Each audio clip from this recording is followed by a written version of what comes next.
Mon PJ est mort, que faire? Félicitations, tu peux cocher ta case du bingo des choses que tu dois vivre en JDR, bravo, bravo. Qui était responsable de cette mort? Va voir ma précédente vidéo. Une mort de PJ, ça peut être extrêmement violent en fonction de la personne et du groupe qui est en train de la vivre. Ça peut même être violent en fonction de si on a anticipé ce moment-là ou non. J'espère que tu avais fait une session 0. Voici 3 choses originales que je te propose pour pouvoir mieux faire ton deuil sur le personnage que tu viens de perdre. Et aucune de ces solutions n'est partir en quête de résurrection ou de ramener le PJ d'entre les morts. Mais drama assuré, parce que j'adore le drama. La première, elle se fait au moment même de la session, c'est le moment rêve.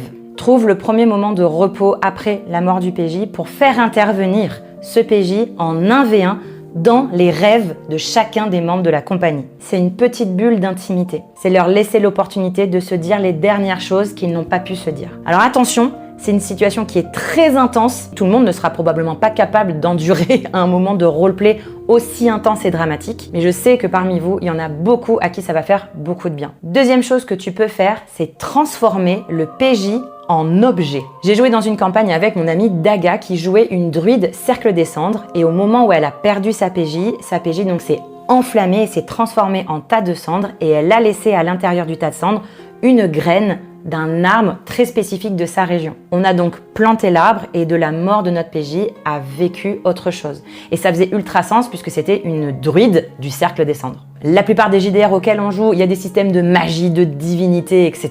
Donc la divinité du paladin qui vient de mourir va peut-être lui laisser l'opportunité de se transformer en épée et elle aura une caractéristique physique du PJ, n'importe quel autre objet magique, plus un pourquoi pas, qui va permettre à la compagnie de garder un souvenir éternel. J'ai pensé à un talisman Soundbox du barde. Imagine, la barde du groupe meurt. Tu autorises à ta joueuse d'écrire 6 phrases personnelles et représentatives du personnage. Des phrases qu'elle disait très régulièrement. Ces phrases-là sont enregistrées dans le talisman et tu vas pouvoir les faire intervenir toi en tant qu'MJ à des moments spécifiques de la campagne. Ça peut faire un revival très doux à un personnage qu'on a beaucoup apprécié autour de la table. Troisième chose, ma préférée, ton personnage vient de mourir, finissons la session, mais accorde-lui ensuite une session solo.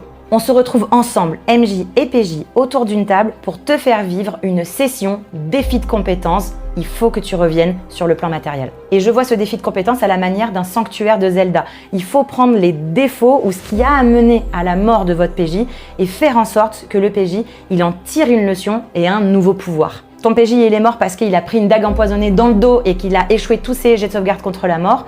Peut-être que tu n'as pas été suffisamment attentif à ton environnement ou peut-être que tu fais trop confiance dans les autres et que tu n'as pas vu la trahison venir ou alors tu es même trop confiant dans ton environnement et tu n'as juste pas été assez alerte.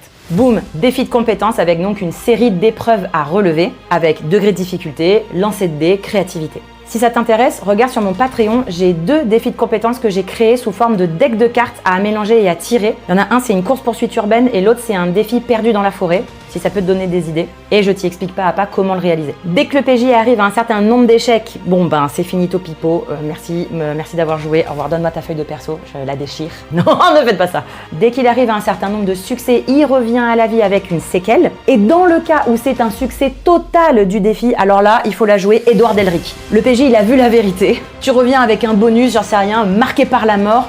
Et dans D&D, je sais pas, t'as un jet de sauvegarde contre la mort toujours coché en réussi. Ou alors un truc un peu moins technique et un peu plus original, mais je te laisse voir par exemple en commentaire. Je suis sûre qu'il y a déjà plein de propositions super fun, complètement déséquilibrées qui vont tout casser ton jeu.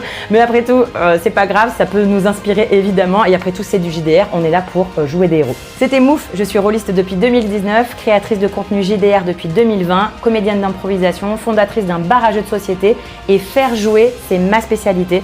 Donc n'hésite pas à t'abonner si tu veux d'ores et déjà plus de solutions et d'outils pour analyser tes sessions et donner vie à ta table de jeu.